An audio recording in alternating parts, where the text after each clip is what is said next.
State of Utah versus Tyler James Robinson. Could you state your name? Tyler James Robinson. Count 1, aggravated murder, a capital offense for intentionally or knowingly causing the death of Charlie Kirk under circumstances that created a great risk of death to others. I had the opportunity to take out Charlie Kirk, and I'm going to take it. Roommate, why? Robinson, why did I do it? Roommate, yeah. Robinson, I had enough of his hatred. Some hate can't be negotiated out. A first look at Charlie Kirk's accused killer in court as text messages were revealed by Utah prosecutors. The new evidence piling up against Tyler Robinson.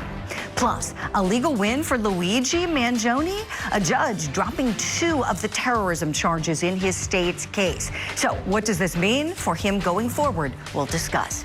Plus, the men responsible for killing Crystal Rogers are being sentenced today. So will prosecutors be turning their focus onto Crystal's dad, Tommy Ballard, and his mysterious murder? Plus, Mama Donna demanding a new trial. We'll tell you why she wants to talk to the jurors from her case. It's all coming up next for you right here on Opening Statements.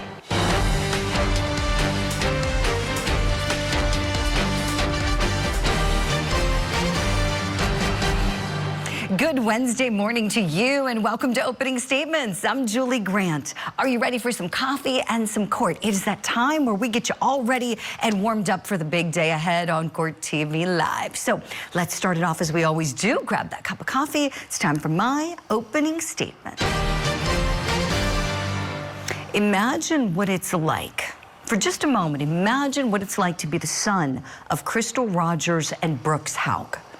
That precious child was 2 years old when his mother was taken away from him so cruelly, murdered by his father.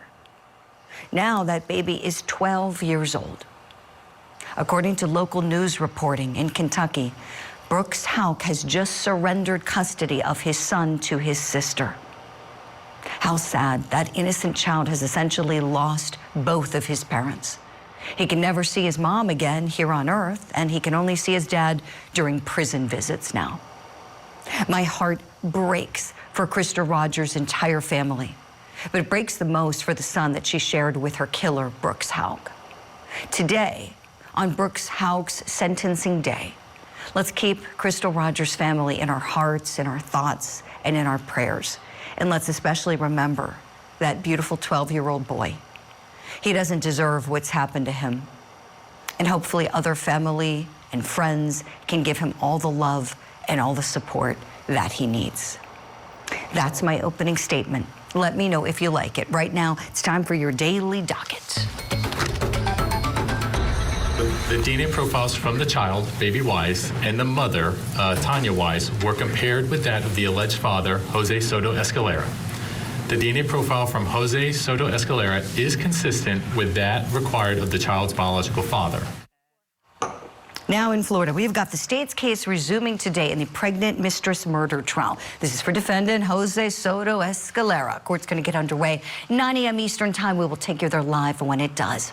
Also happening in Florida, we're on a verdict watch for the murder of beautiful Sunny Bell. 4-year-old girl shot in a drive-by shooting event. Deliberations begin again at 8:30 a.m. Eastern time.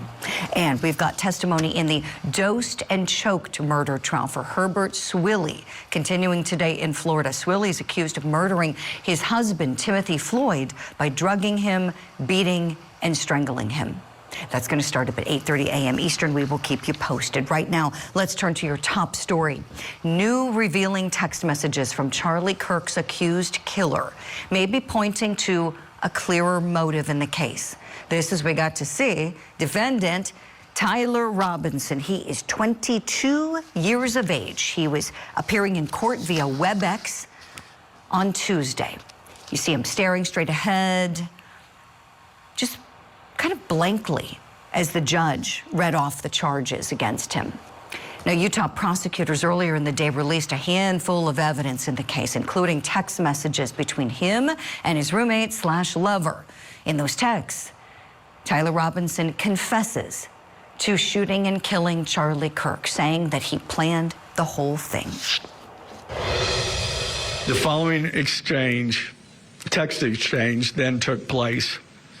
After reading the note, the roommate responded, "What? You're joking, right?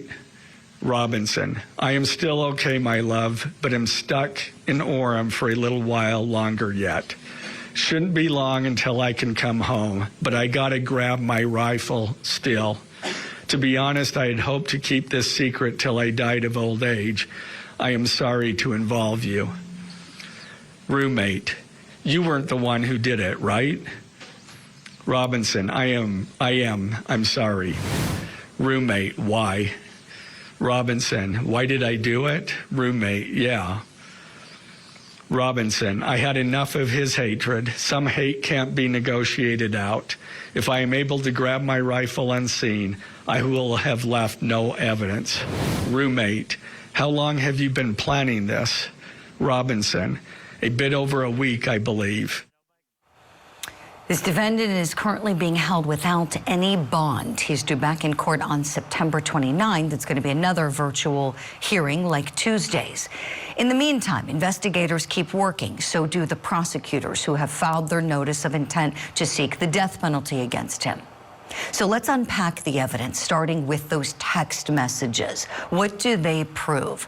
Let's bring in our guests. We have private investigator, also served with the NYPD. He's with Black Ops private investigators now, Manuel Gomez, and criminal defense and civil rights attorney, Kesia Early, with us as well. Good morning to you both. Manuel, let me begin with you, starting with these text messages. As an investigator, how illuminating are these messages? Well, first of all, I want to say my condolences to the Charlie Kirk's family and his wife. And these messages are extremely illuminating because, you know, it more or less makes it a slam dunk for the prosecutor. I don't see how they're going to have a trial when he's going to most likely have to take a plea. And if he does have a trial, it's a guaranteed win for the prosecutor. But what's more disturbing about this case, Julie, and that nobody's talking about, and that is the fact that Charlie Kirk received numerous death threats, and he did not take the preventative measures needed. This murder could have been prevented, okay? His security team failed him. They did not act properly. They did not put a protective shield around him. He knew numerous times. I've done a lot of research over the weekend on this case, and I have to tell you, Julie, there's numerous interviews where Mr. Kirk says, "I'm receiving death threats." Nobody took it seriously. And it's sad because they did exactly what they did to Donald Trump in his conference with the people, and he got shot. Is exactly what happened to him. Nobody took it seriously. Manuel, I appreciate that. You know, I want to ask you a follow-up question, please. Based on your experience, and look, you're with our special forces in the military, you've had so much training and experience. You've gone all over the globe doing investigations. In terms of the security, do you feel that it was lax? And if so, would you point to some particulars as to how lax? Oh, it was extremely lax. The fact was he was sitting there cavalier when they knew, his security team even knew that he was receiving death threats. They had nothing in front of him. They had him so close to the audience. He was literally within 15 feet of the audience. And there's hundreds and hundreds of people here at this event. They did not take the measures to protect them. This was a murder that could have been prevented. And I hope, and it's an example to all the politicians and to the public speakers and activists, take those threats seriously. We live in the year of the murderer and the serial killer. This show shows it constantly how many we've had this year. The numbers are overwhelming. Yeah, Manuel, you're right. A great insight. Thank you so much. Kesia Early, you know I want to talk to you about the legal aspects of this. So let's first start by taking a look at the charges here. So he's facing aggravated murder, felony discharge of a firearm causing serious bodily injury, 2 counts of obstruction of justice, 2 counts of witness tampering, and commission of a violent offense in the presence of children. Prosecutors announced their notice of intent to seek the death penalty for him already. They had 60 days to do it from the date of charging, but they chose day number 1, as we know. So, Kesia, the next legal move for Tyler Robinson would be what, please? Well, I'm glad that the prosecutor in this case chose to not only file the notice of intent for the death penalty, but do it as early as possible, because what we don't want is any copycats out there that wants this notoriety or that want to have some form of validation based on their feelings. So in this case, we know that there's some legal and ethical concerns. I kept hearing yesterday that because he had a suicide vest on, that there might be a possible defense of a diminished capacity or some form of mental illness. Well, according to Utah statute, you can't use that as a defense for the charged crime of murder. I mean, it can be used for some form of mitigation if there is a plea resolution or if there is a negotiation where he takes a plea in lieu of the death penalty. But as far as a hardcore defense, his actions on the day of and after proves otherwise. The fact that he fled, the fact that there was a confession to his lover, he lied to his mother before the ultimate confession and turning himself in. So I'm just glad that the prosecutor took a stand, made it early, and there is overwhelming evidence in this case is that we're going to send a message that you cannot react based on a difference of opinion. I love your analysis, Kesia. Thank you for that. I want to play a clip. This is where the prosecuting attorney is talking about Tyler Robinson in the text message thread with his lover roommate, talking about the rifle that he's saying he used that belonged to his grandpa. He used it to kill Charlie Kirk, so he says, and we know now that his DNA is on the trigger as well. Let's take a look.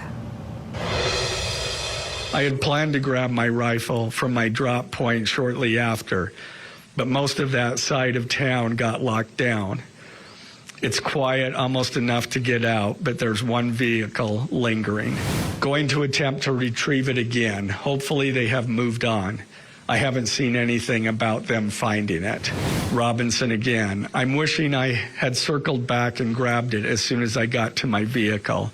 I'm worried what my old man would do if I didn't bring back Grandpa's rifle. Oh, that's what he's worried about, bringing back the rifle that belonged to Grandpa. I wonder what Grandpa would say about this. Manuel, in terms of how he executed this, I think it can be kind of puzzling when we see the video of him up on that rooftop and you see him coming off the roof, not having the rifle. Curious if you have a theory about this. Did he toss it from the roof, do you think? I think he did, because when they showed the area where he was laying down, I think he jumped up, realized he had a hit, and ran, and that was the problem here. But this kid here, I mean, this case is an investigator's dream come true. And the reason why is because the amount of evidence of him admitting to this is just insanely beautiful, because this case is a slam dunk, as I said.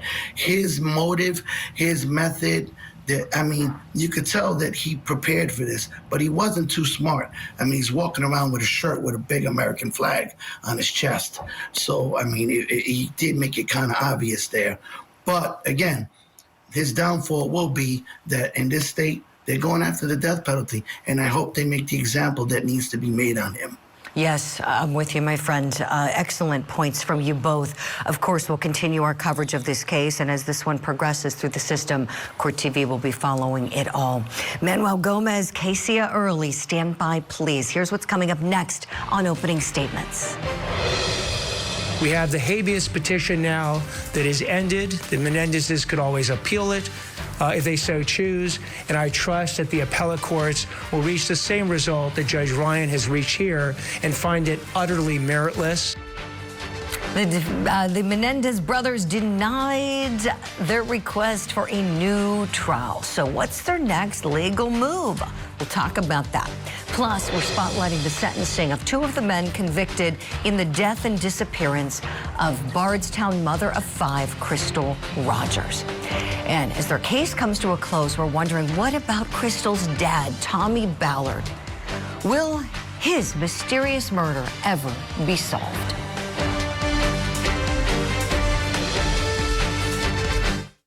8.5 months pregnant, a young mother found brutally murdered. To lose a child, there's no words for it. Now the victim's boyfriend, a married father of 4, is charged for the murder of his alleged mistress and her unborn child. That's one of the things that struck me.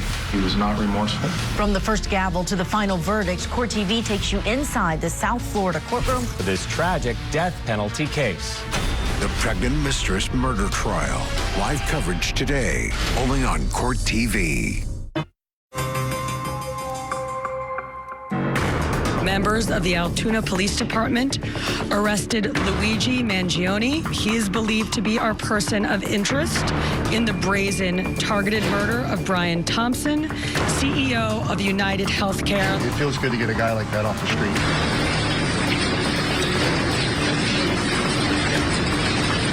Luigi Mangione, the defendant, is charged with 1 count of murder in the first degree and 2 counts of murder in the second degree, including 1 count of murder in the second degree as an act of terrorism.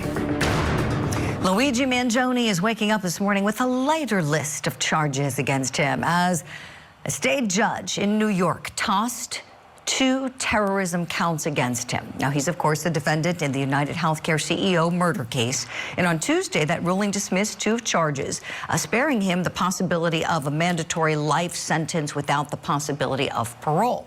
In a written decision, Judge Gregory Caro said in part, quote, while the defendant was clearly expressing an animus toward United Healthcare and the healthcare industry generally, it does not follow that his goal was to intimidate and coerce a civilian population. And indeed, there was no evidence presented of such goal. Mangione still faces murder in the second degree charges, and he's also still charged with murder in federal court. And it's the federal case, not the state case, that makes him eligible for the death penalty. Because remember, at state level in New York, they don't have the death penalty, but they do in federal court, okay? So he's still got lots of legal problems. So let's talk about how much of a legal victory this decision from this judge in state court is for this guy. Let's bring back in attorney Casey Early and private investigator Manuel Gomez, and welcome in criminal defense attorney and former prosecutor Franz Borghardt. Franz, let me start with you. Should Luigi be celebrating this little victory? So as a defense attorney, I get excited sometimes when I get a motion to continue granted. That's a win, right? But I would say the bar's a little lower, how on the defense side. Right. Yeah. So I would suggest this. Mr. Mangione should not be doing any victory laps. He's still facing incredibly serious charges, and none of this has any bearing on the federal case where he's facing the death penalty. Now, I will tell you this. What's interesting to me, Julie, is if I were a prosecutor, yeah, I may take this little knock on the chin and keep it moving, but I would consider maybe a possible writ on this. They're not going to do that because I don't know if the domestic terrorism argument has been fully vetted. This is kind of a newer concept, so it is ripe for an appellate court to make a decision on this. However, they got more than enough ammunition to go after this guy, and so I think they're just going to keep it moving. Right. Sharp points there, Franz. Casey, let me go to you next on something that I think has a lot of people scratching their heads. Which case is going forward here? I don't think we know at this juncture. And the weird thing is, this more severe penalty is in federal court, and typically in cases, at least in my experience, if I've got a case that's arguably, something that the feds would go first, they're going to go, and the state case is going to wait. Are you a little bit baffled by this, where it almost seems like in the last we heard here at Court TV, we heard it was the state case that was going to move forward first. Do you find this bizarre at all? Well, Julie, typically with my cases, and I agree with you, when we have a state case as well as a federal case, the state case is put on pause. There's an order written by the court that we will see what happens in the federal case, and then we will pick it back up for the state case. So I don't know which one is going forward, but I do agree with the judge. That was the proper ruling, because with the terrorism, we know that 6 days after 9/11, lawmakers were able to not only draft and formulate the law, but it was solidified because it was supposed to be a plot to kill like the masses, the civilians, and cross-border terrorism. I never thought that was fitted in this case. So I do believe the judge got it right, and I do believe the federal case is going to go first because it has the most severe punishment. And typically, if he is convicted on a federal case, then that either would take care of the state case as well because it's the same type of charges and allegations. So that was a slight win per se, but it was obvious that was an overcharge in my opinion. Yes, great points, Casey. Manuel, perhaps you can speak to this from experience, having served in the NYPD. You're a New Yorker. Do you find this at all bizarre that we would proceed first with the state case, which doesn't allow for the death penalty, and then proceed again with the federal case, and federal prosecutors are hoping to get it for this guy? Actually, I do find it kind of bizarre because he was interstate stalking the CEO, and that's why he's charged with that. So it should have went federal. But I do agree with my colleague when it comes to the terrorism charges. They weren't proper in this case. But the evidence is overwhelming. The fact of the matter is Luigi Mangione sits there with no remorse, sits there with his face calm as a cucumber. The guy just doesn't care about what he did. We need to make an example. I hope the feds step in, give him that death penalty so that we could say in New York and the United States, we will not tolerate Luigi Mangione's and we will not tolerate Tyler Robinson's. These type of vigilante tactics must stop. Yes, amen. Amen, my friend. I love what you said. And great point about the interstate stalking. That's one distinction. A lot of people are comparing this case with the Tyler Robinson, Charlie Kirk assassination case, as you all know. And here, there's the difference in that the traveling that you mentioned, Manuel, that Luigi Mangione allegedly did versus what Mr. Tyler Robinson allegedly did, being a resident of that state. Let's turn to another trending story, shall we? Let's talk about the Menendez brothers. So these guys are finding themselves on the side of a bad, I'm sorry, I shouldn't say let me say that again. Another decision that was another blow to them, okay? They got another legal blow on Tuesday. The court denied them their motion for a new trial. So remember, they were finding these different avenues to try to get released. First, they tried the parole board. Then they tried what's called this habeas corpus petition, petitioning the trial court to give them a new trial, saying it was because of some newly discovered evidence. Well, the judge said what they presented wasn't relevant to anything that would have been pertinent to the issues that were happening at trial. So these brothers, they continue to claim that they were sexually abused by their dad. The district attorney, Nathan Hochman in LA County, points to the allegations that they made as being behind the recent ruling by the judge. Let's take a listen. So what Judge Ryan did yesterday, in agreeing with our position, our ultimate position, and ending, for now, unless they keep appealing this, the meritless motion that the Menendez brothers filed, he basically said that the evidence alleged here is not so compelling that it would have produced a reasonable doubt in the mind of at least one juror. That is how deficient, how meritless, how baseless the evidence that has been presented by the Menendez brothers has been in this habeas motion. So these guys can continue on their quest for freedom by way of petitioning Governor Gavin Newsom for clemency. They'll also go before the parole board again in 18 months from now. So what might their next move be? Are they going to go to the governor? Casey, what do you think? I believe they are. I mean, they have nothing to lose at this point. It's a long shot, I will say, after all of the motions to the higher court. But I do believe the court got it right because they focused on the two main things: premeditation and deliberation. And even with those two newly discovered evidence, the fact that the court believed that that wasn't even sufficient to sway one, to raise any form of reasonable doubt for a possible hung jury, or to even sway the decision in any way, shows that that evidence is weak. But of course, if I were them, I would definitely go, you have nothing to lose, might as well exhaust all of your resources and then try again for parole. Right, yeah, you can't blame them for trying, right? Franz, what do you think? Are they going to the governor? I would suggest, if I were representing them, which I'm not, I would suggest, and I use this term very cautiously, Julie, I would reach out to the fan base, because these guys have a fan base. I don't know how else to describe it. They have a weird following. And those individuals will likely put pressure on this governor who, and look, I'm not trying to get into politics, but look, by the end of the day, this governor has been very vocal about the Menendez brothers. And that fan base, if I were advocating for them, would put pressure on the governor to possibly do something, because the governor at any moment can blink and pardon these guys. Right. He hasn't done that yet.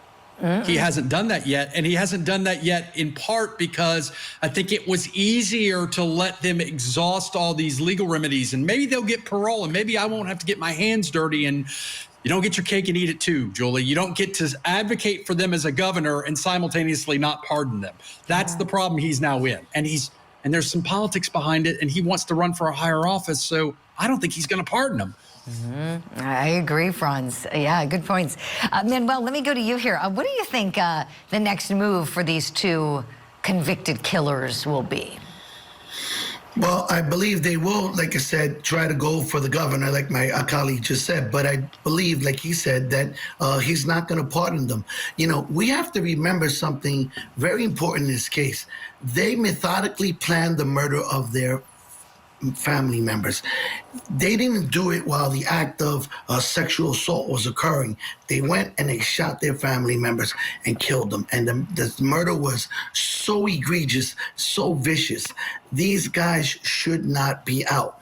Granted, if what they said happened to them was correct, then, you know, two wrongs still don't make a right. They were wrong. We need to set an example again. We can't have this type of vigilante tactics being done. I'm sorry, but they should not be released. Yeah, I'm with you, Manuel. I'm on the side of justice. You do the crime, you do the time. And I think that with Menendez mania, a lot of people forget the cold, hard facts, or they haven't heard the actual facts because they're, you know, taken over by the entertainment that's presented on television. These guys went from they didn't do it to it was a mafia hit, to they manufactured an alibi. I mean, a tremendous amount of deceit and planning went into these murders.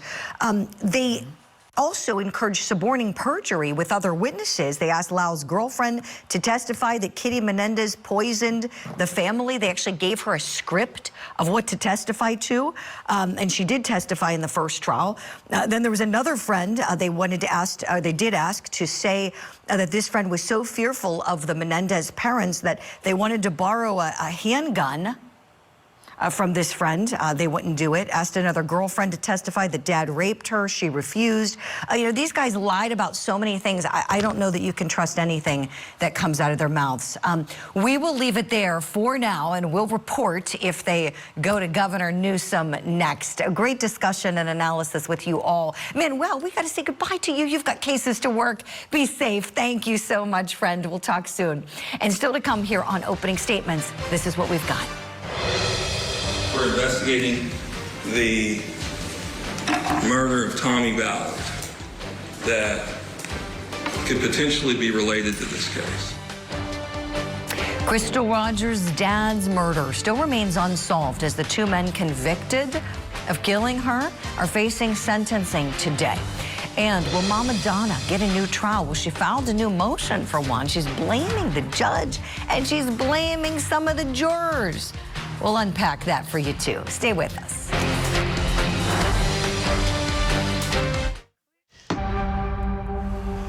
Welcome back. In our spotlight this morning, it is sentencing day for two of the men who've been convicted in the murder of Kentucky mom Crystal Rogers.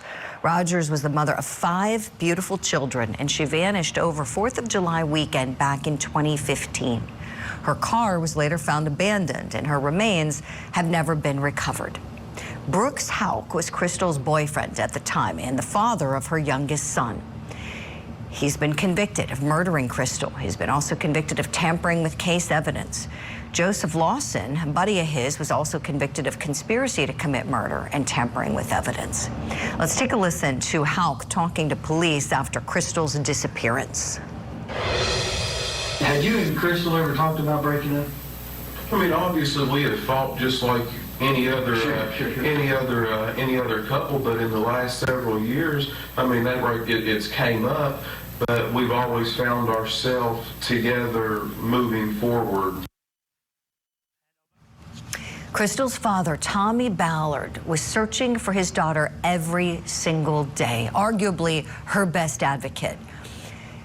But his own investigation was cut short when he was shot and killed in November of 2016, so about a year after she disappeared.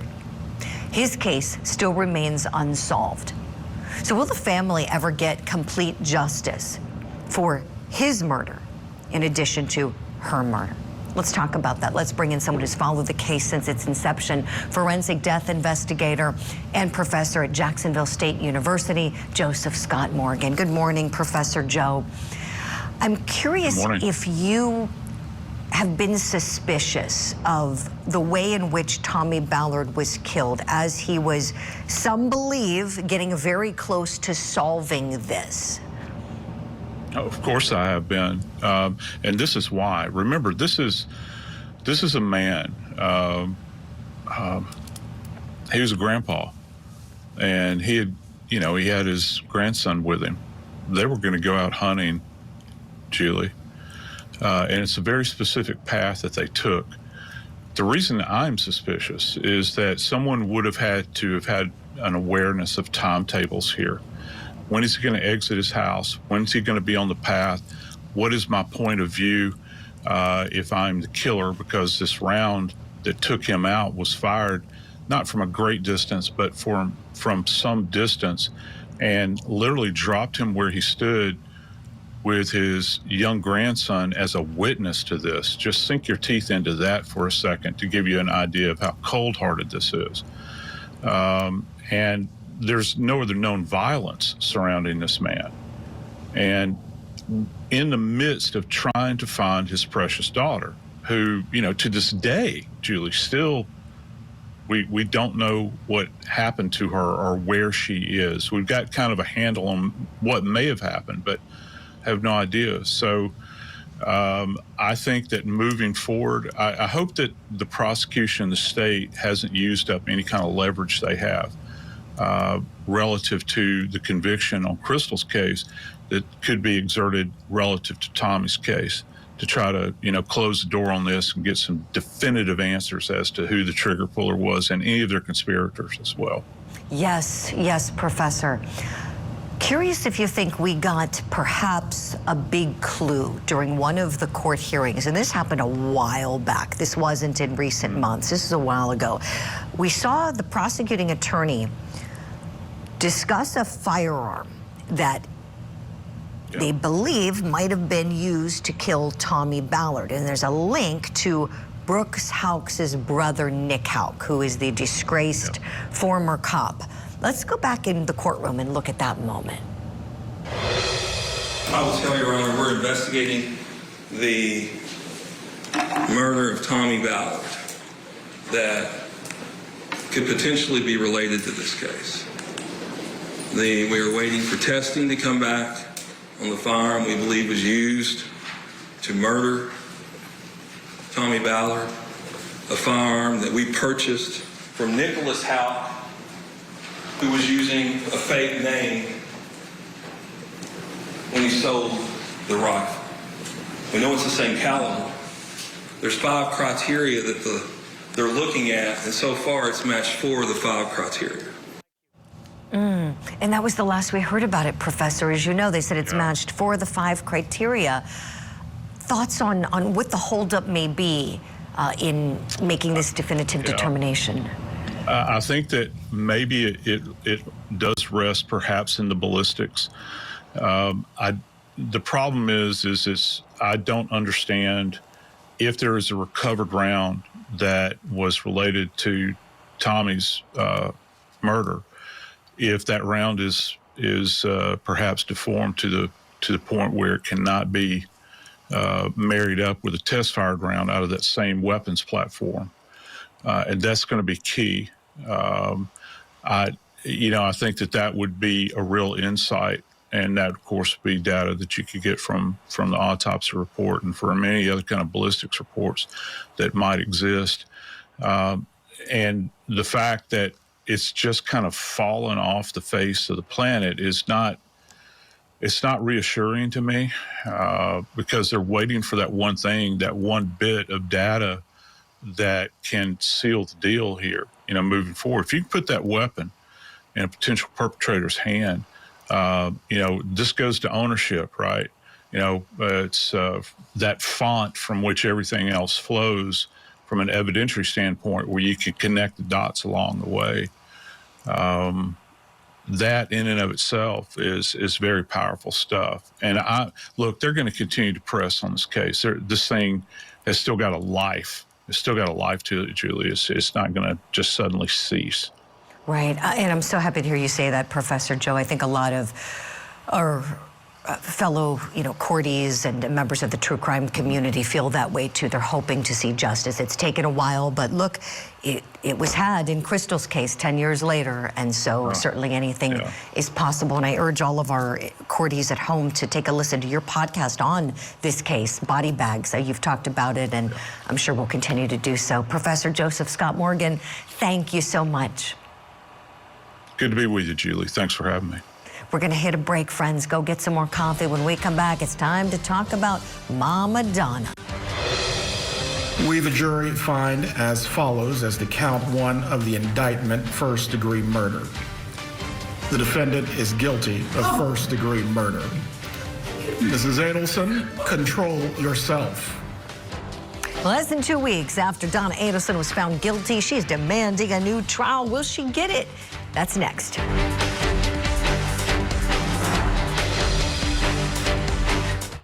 My two best friends were just murdered. Join me for a Court TV true crime series where we take you from the crime scene to the courtroom. Donna Adelson hates every piece of grass that Dan Marcel ever walked on. It's something that'll haunt all of us forever. It always seemed like he was covering or deceiving. This was a whole different level. Victim to Verdict with Ted Rowlands, a Court TV original series. Season premieres September 27th. Only on Court TV. Let's talk about what's tipping the scales. Mama Donna's not given up yet. She may be a convicted killer, but that's not stopping her from throwing the illegal kitchen sink, so to speak, in a Hail Mary bid for a new trial. A new court filing reveals that Adelson has filed a motion asking for a new trial and for permission to interview two of the jurors who convicted her, claiming that there was alleged juror misconduct from jurors 5 and 7, both of them talking after the verdict. Juror 5 allegedly saying they took Adelson's reactions into account, and Adelson wants to ask juror 7 about her social media activity during the trial. Here's a TikTok that she posted after the verdict. Overall, it took us about just over 3 hours to deliberate and reach our final verdict, right? But within the first hour and a half, I want to say everyone was agreeing that she is guilty. We had two people who said they thought she was guilty. They're like, but I'm kind of confused on this one thing, this like point 2 on count 2. And we went over things point by point, okay? All right, so what's going to tip the scales here? Let's talk about this. Let's bring in Franz Borchardt and Casey Early and unpack this motion. So with respect to the TikToking juror, Franz, she went on TikTok and announced, according to the Adelson motion, that she was going to be a juror in this case. And then she posted after the verdict. So announcement, is that enough to tip the scales in Donna's direction? Not even in the least. It doesn't look like good optics, but ultimately, hey, I'm going to be a juror, and she's not told by anybody not to make the post. She doesn't make any posts during the actual trial, and then after the trial, she makes a post. I don't think that tips the scales at all. And candidly, that's the world we live in now in 2025, where jurors do that kind of stuff. We saw that in the Karen Reed trial. It's not going to tip the scales. It's not going to get her a new trial. Appreciate it, Franz. Let's take a listen to some more of what that juror said. This is the foreperson as well, so let's make that clear. Here we go. I also have a lot of people asking if my mind was made up before we deliberated. No, no.